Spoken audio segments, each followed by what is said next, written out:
Hello friends, welcome in my channel. और आज हम बात करेंगे राम गोपाल विजयवर्गीय के बारे में, जिनका हालांकि इतने ज़्यादा ये इम्पोर्टेंट नहीं है, लेकिन कभी कभी क्वेश्चन सबसे पूछ लेता है। ठीक है, तो ध्यान दीजिएगा। इनका जन्म जो है वो 1905 यानी कि 1905 में हुआ था। मृत्यु जो है इनकी 2003 में हुई थी। ठीक, और सॉरी। तो देखिए, राम गोपाल विजयवर्गीय किस शैली के कवि थे? तो छायावादी शैली के कवि थे। ठीक है, किसके थे? छायावादी के। इनकी कला गुरु का नाम जो था वो शैलेंद्र नाथ डे था, और शिक्षा जो है इनकी जयपुर राजस्थान में ही हुई थी। ठीक है, कहाँ हुई थी? जयपुर राजस्थान में इनकी जो है पूरी पढ़ाई वढ़ाई जो है वहीं हुई थी, है ना। तो अब देखिए, राम गोपाल विजयवर्गीय की कला का आधार क्या था? तो परंपरागत भारतीय कला। क्या थी? परंपरागत भारतीय कला। ठीक है, अब देखिए, विजयवर्गीकृत संसार के, ठीक है, विरक्त किस ग्रंथ पर आधारित है? तो उमर खयाम। कहाँ पर है? हाँ, ये देखिए, उमर खयाम। राजस्थानी अकादमी ने, ठीक है, किस चित्रकार पर मोनोग्राफ तैयार किया था? तो राम गोपाल विजयवर्गीय पर ही किया था। किस चित्रकार का पहला चित्र मॉडर्न रिव्यू में प्रकाशित हुआ? तो राम गोपाल विजयवर्गीय का ही था। राम गोपाल विजयवर्गीय के गुरु का नाम क्या था? तो शैलेंद्र नाथ डे।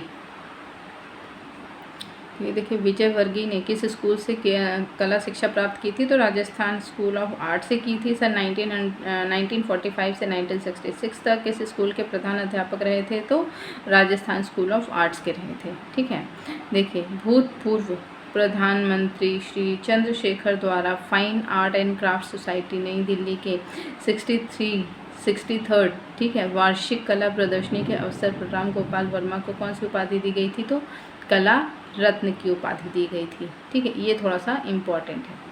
सन 1992 में भारत के तत्कालीन उप राष्ट्रपति डॉक्टर शंकर दयाल शर्मा द्वारा राम गोपाल विजयवर्गीय के सम्मान में किस ग्रंथ को लोकार्पण किया गया था? तो रूपांकन ग्रंथ का। किसका? रूपांकन ग्रंथ का।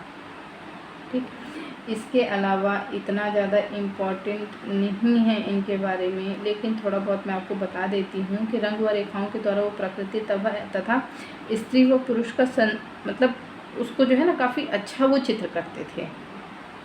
ठीक है ना, इनके चित्रों के जो रहते थे ना, उसमें सत्यम शिवम सुंदरम का रूप जो है वो प्रकट होता था। कई सारे चित्र भी इनके हैं। ठीक है, और नारी चित्र इनका प्रमुख बिंदु था। ठीक है, ये नारी चित्र जो है वो सबसे ज़्यादा करते थे, उनको बहुत पसंद था नारी चित्रण करना। ठीक है, और इन्होंने जो है वो लोक जीवन पर बहुत सारे चित्रित किए थे, बहुत सारे। आरंभ में अजंता व बंगाल शैली का प्रभाव था, लेकिन बाद में जो है राजस्थानी लघु चित्र का प्रभाव इनके ऊपर पड़ने लगा, क्योंकि राजस्थानी में थे। ठीक है, तो राजस्थान से उनको राजस्थानी लघु चित्र जो बनते थे उसका प्रभाव इनके ऊपर पड़ने लगा। ठीक, बाकी इतना ज़्यादा नहीं है। वाश पद्धति जो है उससे ज़्यादातर ये चित्र करते थे, मतलब उनको पसंद था उसमें चित्र करना। ठीक है, बाकी इनको जो है पद्मश्री भी मिला है 1984 वगैरह में। ठीक है ना, और मृत्यु इनकी 2003 में हुई थी। तो हालांकि इनके बारे में इतना ज़्यादा इम्पोर्टेंट नहीं है, इतना कुछ कि नहीं आप पढ़ें। ठीक है, बस थोड़ा बहुत आप याद कर लीजिए, उससे ज़्यादा इतना इम्पोर्टेंट नहीं है। ठीक है, अब हम आगे हमारे चित्रकार के ऊपर चलते हैं, जिनका नाम क्या है? भूरी सिंह शेखावत। क्या नाम है? भूरी सिंह शेखावत नाम है। ठीक है ना, तो ये देखिए, जो भूरी सिंह शेखावत है, इनके बारे में भी इतना ज़्यादा जरूरी नहीं, लेकिन बस थोड़ा सा याद कर लीजिएगा। इनका जन्म जो है वो 8 फरवरी 1914 बीकानेर राजस्थान में हुआ था। ठीक है, राजपूताना परिवार से जो है वो संबंधित है ये भूरी सिंह शेखावत। ठीक है, और इनकी जो मृत्यु है वो 15 मार्च 1966 में हुई थी। ठीक है, हालांकि ज़्यादा उम्र में नहीं थी, हार्डली ये 45-50 इससे ज़्यादा साल तक नहीं जिए थे, लेकिन जो भी किए थे काफ़ी अच्छा किए थे। ठीक, इनके बारे में जो चीज़ नहीं याद करने लायक है, थोड़े से एक जनरल नॉलेज क्या ये आपको बता दे रही हूँ। ठीक है, कि इनको जो है ना वो बिरला परिवार से इनको छात्रवृत्ति मिली थी। ठीक है, जिससे ये जो है जे स्कूल ऑफ आर्ट में, ठीक है, इन्होंने अपना दाखिला लिया, क्योंकि बहुत ही गरीब खानदान से थे। ठीक है, और तब उन्होंने जो है वहाँ पर पढ़ाई वढ़ाई जो है वो की थी।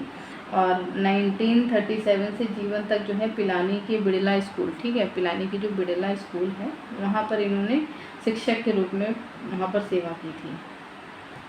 यहाँ उन्होंने आर्ट क्लब की स्थापना की थी, जिसमें बहुत सारे चित्रकार कला की शिक्षा वगैरह प्राप्त करते थे, जैसे भूरी सिंह, वो कृपाल सिंह शेखावत, जो हम अभी आगे पढ़ेंगे या इनके बारे में, ठीक है। तो यही सब, ठीक है। और ये जो है एक यथार्थवादी चित्रकार थे, ठीक है, जो कि थोड़ा सा इनके बारे में बोला जाता है।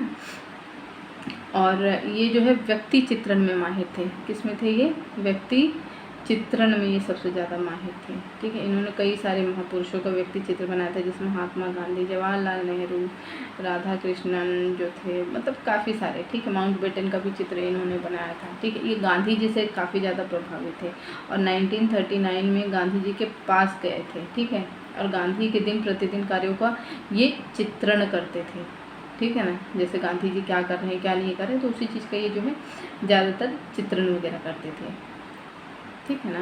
और इनके चित्रों को देखने में कैसा लगता था मालूम है? जैसे कि ना ग्रामीण जनजीवन की जो वास्तविक दृश्य होते थे, ठीक है ना, तो वही जो है वही सब ये चित्रित करते थे, ठीक है। तो अब देखिए इनके बारे में हमें क्या याद करना है कि कौन सा कलाकार जो निरंतर कला अभ्यास करता रहा, तो वो यही थे, ठीक है। भूरी सिंह शेखावत जो हमेशा अभ्यास ही करते थे, ठीक है। प्रिय विषय क्या था? ग्रामीण जीवन था, क्योंकि ग्रामीण जीवन में जो भी होता रहता था वो सारी चीज़ें वो चित्रित करते थे। कौन सा चित्रकार जो जल रंग को तैल रंग की तरह प्रयोग करता था? तो ये इम्पॉर्टेंट है थोड़ा सा कि भूरी सिंह शेखावत, ठीक है। अब बात आती है गोवर्धन लाल जोशी, ठीक है। किनकी बात आती है? गोवर्धन लाल जोशी के बारे में बात आती है, तो इनके बारे में भी हम थोड़ा सा पढ़ लेते हैं, ठीक है। हालांकि ये भी इतने ज़्यादा इम्पोर्टेंट नहीं है, लेकिन फिर भी हमें ये पढ़ना तो है ही, ठीक है। तो थोड़ा बहुत पढ़ लेते हैं इनके बारे में, ठीक है। तो जो गोवर्धन लाल जोशी है, इनको बाबा कहा जाता था। क्या कहा जाता था? बाबा, ठीक है ना। क्या कहा जाता था? बाबा। इनका जन्म जो है वो 1914 जो है 15 मार्च हुआ था, कहाँ? उदयपुर में। और मृत्यु इनकी जो है वो 1998 में हुई थी, ठीक है। और ये जो है, ठीक है, इनके पिता का नाम भगवान लाल जोशी था, जो कि द्वारकाधीश मंदिर में एक सेवक थे, ठीक है। इतना ज़्यादा इम्पोर्टेंट नहीं है इनके बारे में कुछ पढ़ने के लिए, ठीक है। और इनके बारे में अध्यापन के बारे में कुछ इतना ज़्यादा इनके बारे में पूछा नहीं जाता है, ठीक है, कि इन्होंने कहाँ से पढ़ाई की, कहाँ से नहीं पढ़ाई की, ये इतना ज़्यादा नहीं पूछा जाता है। लेकिन फिर भी आपको बता देती हूँ कि 10वीं की परीक्षा पास करने के बाद जो है ना, ये 18 वर्ष की आयु में ही मतलब 18 वर्ष की आयु में ये कहाँ से अध्यापक नियुक्त हुए थे, ठीक है। मोहन सिंह मेहता ने बाबा को चित्रकला का अध्यापन में नियुक्त कर दिया था। कहाँ पे? जहाँ पे ये पढ़ाई करते थे वहीं पे, ठीक है। और कब? 1931 में इनको जो है वहीं पर, जहाँ पर करते थे वहीं पर जो है चित्रकला के अध्यापक के लिए इनको नियुक्त कर दिया है, ठीक है। उसके बाद 1936 में जो है ये शांति निकेतन गए, ठीक। और इन्होंने भीलों का चित्र, ठीक है, भीलों के चित्र बनाने के लिए जोशी ने 7 साल तक भीलों के आचार व्यवहार वेशभूषा से बहुत नज़दीक से देखा और सीखा, ठीक है ना। तो ये देखिए इनके बारे में, कला जगत में बाबा नाम से प्रसिद्ध थे गोवर्धन लाल जोशी। किसने? भीलों का जीवन, ये इम्पोर्टेंट है बस, ठीक है, कि किसने भीलों के जीवन का चित्र बनाया था? तो गोवर्धन लाल जोशी। इसके अलावा इनमें कोई इम्पोर्टेंट नहीं, ये वाला बस आप याद कर लीजिएगा, बाकी ऊपर वाला भी ज़रूरी नहीं है, ठीक। अब बात करते हैं देवकी नंदन शर्मा की। किनकी बात करते हैं? देवकी नंदन शर्मा की बात करते हैं, ठीक है। ये थोड़े से इम्पोर्टेंट है हमारे देवकी नंदन शर्मा जी, ठीक है। तो इसके बारे में थोड़ा सा हम और अच्छे से पढ़ेंगे। तो फ्रेंड्स, इनके बारे में हम नेक्स्ट वीडियो में पढ़ेंगे। आज के लिए इतना ही, जितने बताए जा रहे हैं आप उतने के ही आप लर्न कर लीजिए, ठीक है। मिलते हैं नेक्स्ट वीडियो में।